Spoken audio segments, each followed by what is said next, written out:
انہوں نے پاکستان بنایا، اس کو آگے بڑھایا، لے کے چلے اور اس کے ساتھ ساتھ چلتے. پھر ایک دردناک بات جو میں آپ کی خدمت میں ضرور عرض کروں گا وہ یہ کہ اسی کارخانے میں، اسی اسٹیل مل کے اندر اسی قسم کے پاکستانیوں نے جو اس سے بہتر تعلیم یافتہ تھے، وہاں سے اتنا کچھ کھسوٹا اور جس شدت کے ساتھ گھسیٹا، اس کی خبریں آپ نے اخباروں میں پڑھی ہوں گی. اور وہ خاتون جس نے بڑا اعتراض کیا تھا کہ مجھے کیوں فوٹو کھینچی گئی ہے، کیا ہو گیا اگر 10-15 کروڑ روپیہ نکال لیا تھا وغیرہ. یہ دردناک کہانی بھی ساتھ ہی لے کے چلنی پڑتی. تو ایک بات البتہ اس 14 اگست کے رشتے سے دیر کی بات ہے، کبھی کبھی مجھ سے ایسی باتیں پہلے بھی سرزد ہوتی نہیں اور اب بھی ہیں، وہ یہ کہ میری آرزو تھی کہ کبھی کوئی 14 اگست ایسا بھی منایا جائے جس میں ان شیر بہادروں اور ان کریٹو میسنز، یہ جو جنہوں نے اس کی جن کی یہ تعمیر، ان کو بھی آگے لایا جائے اور آگے بٹھایا جائے. یہ ایک میری آرزو تھی، جب بھی تھی، اب بھی ہے، آج بھی. تو میں نے یہ آرزو اور یہ تمنا اور یہ خواہش اور اس کو بہت وسعت دے کر میں وقت کے پریزیڈنٹ کی خدمت میں حاضر ہوا. مجھے فخر ہے اور خوشی ہے کہ انہوں نے شرف باریہ بڑی مہربانی فرماتے تھے ہمارے جنرل ضیاء الحق صاحب.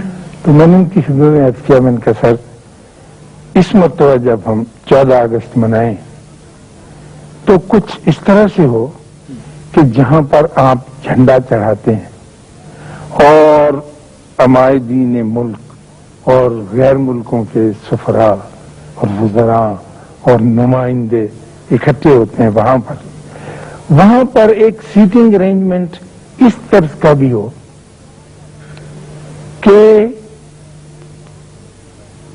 کرسیوں کے اس لے آؤٹ میں اب کی بار اول قطار جو کرسیوں کی ہو وہ ان متقی لوگوں کی ہو جو مال و دولت کے اعتبار سے یا نام و نمود کے اعتبار سے جانے اور پہچانے نہیں جاتے، لیکن جن کو دین پھر بنے.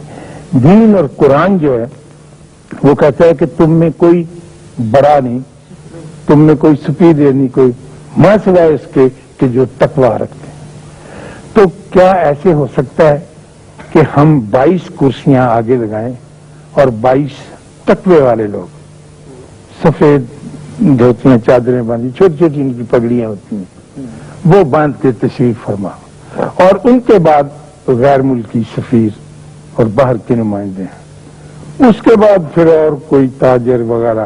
ہم جو آرٹسٹ لوگ ہیں خواہ خواہ زبانی باتیں کرنے والے، ہم سب سے آخر میں، اور ہم سے بھی آخر میں بیوروکریٹس کو بٹھا دیا جائے. تو ایسے ہو سکتا ہے؟ تو وہ کہنے لگے کہ میری بھی اشفاق صاحب یہ آرزو بہت اچھی ہے، آپ یہ ایک سجیشن لے کے آئے ہیں.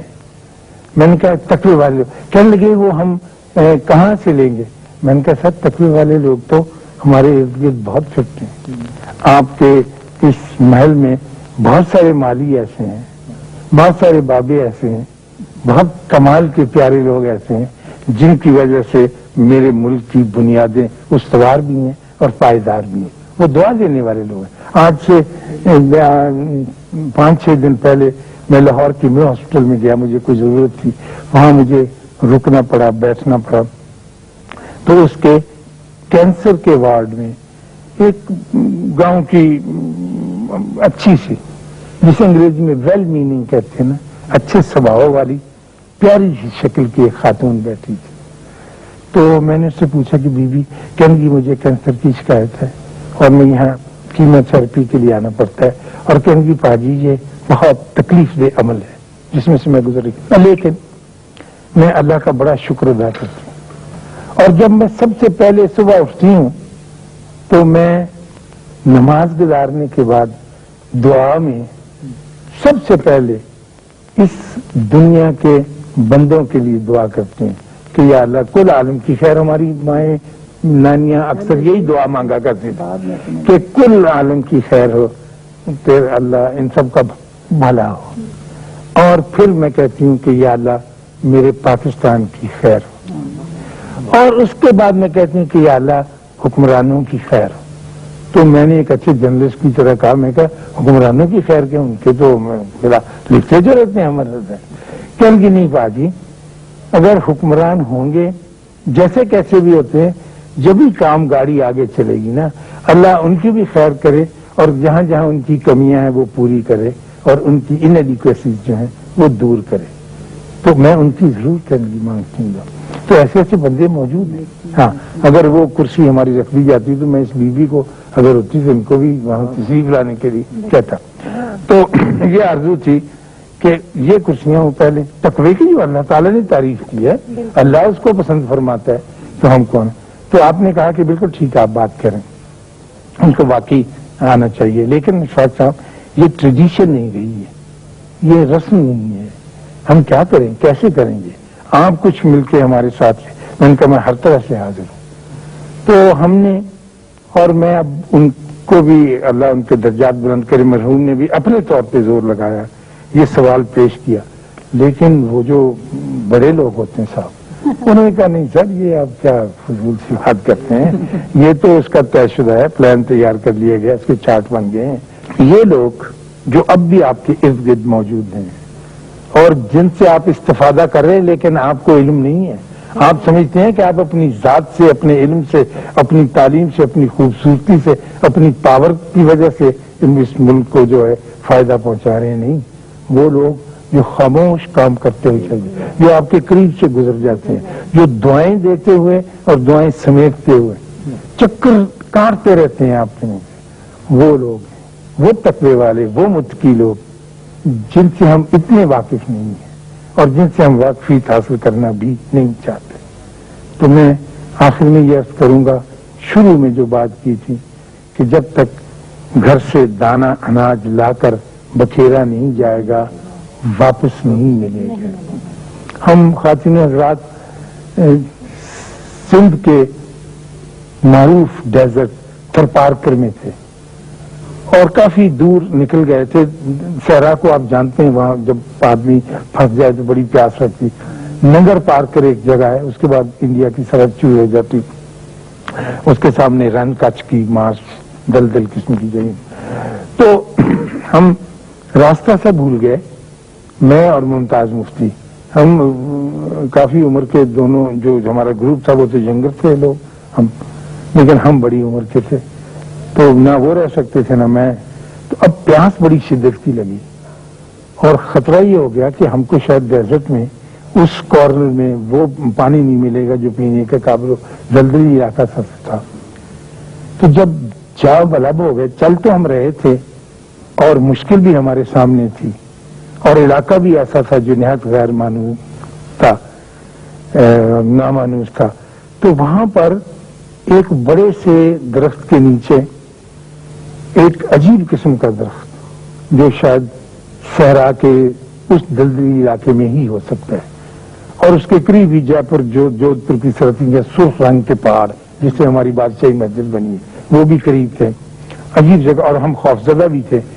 تو جب ہم اس کے نیچے پہنچے تو آپ حیران ہوں گے سن کے کہ وہاں پر ایک ہینڈ پمپ سا لگا ہوا تھا۔ یہ ہینڈ پمپ نہیں ہے تو چلانے والا۔ تو میں نے کہا ممتاز یہ تو اس میں تو پانی پئیں، اور یہ اللہ نے ایسا لگا، انہوں نے کہا پتہ نہیں کچھ زہریلا نہ خراب نہ۔ وہاں پر ایک پرانی وضع کی مٹکی تھی، مٹی کی بہت زیادہ، وہ اس کے اوپر یہ کائی جمی ہوئی تھی، تو اس کے گلے میں دھاگا ڈال کے ایک کارڈ بھی لٹک رہا تھا جس کے اوپر اردو میں اور سندھی میں ایک عبارت لکھی کہ خبردار اس مٹکی کا پانی نہ پئیں۔ ہاں، اس ملکے میں ٹھنڈا اچھا صاف پانی ہے، لیکن سب سے پہلے آپ کو اس مٹکی کو اٹھا کر نلکے کی اس میں ڈالا، دیکھتے کئی خشک ہوتے ہیں جن بیویوں نے گھر میں چلا پانی ڈالنا پڑتا ہے، ان کی بوکی سوکھی ہوئی ہوتی ہے یا پانی سفا نہیں ہموار ہوتی، ڈالیں اور جب وہ پورا بھر جائے پھر آپ ہینڈل چلائیں اور ہینڈل چلا کے پانی نکال کے پی لیں۔ چنانچہ ہم نے وہ مٹکی اٹھائی پانی اس میں ڈالا، ہینڈل چلایا، پھٹافٹ پانی چلنے لگا، ہم نے پیا. لیکن اس کے ساتھ ہی ایک انسٹرکشن تھی آخری، یاد رکھیے نوٹ، جاتے ہوئے اس مٹکی کو پانی سے بھر کے رکھتے جائیں. اگر آپ نے پانی ڈالا ہے اور پانی لیا ہے تو آپ کو پانی دینا بھی پڑے گا، رکھنا بھی پڑے گا، ورنہ یہ ہمیشہ ہمیشہ کے لیے سوکھ جائے گا اور وہ لوگ جو اس علاقے میں آئیں گے ٹھنڈے پانی سے محروم ہو جائیں گے. الحمدللہ اس مٹکی کے حوالے سے کچھ بات معلوم ہوئی جو مجھے آج بڑی دیر کے بعد یاد آ گئی، آپ کو عرض کر دی. اللہ آپ کو آسانیاں عطا فرمائے اور آسانیاں تقسیم کرنے کا شرف عطا فرمائے، اور وہ مٹکی آپ کے ساتھ ساتھ جائے ہر وقت اور ہر گھڑی جس مٹکی سے ٹھنڈا پانی ملتا ہے.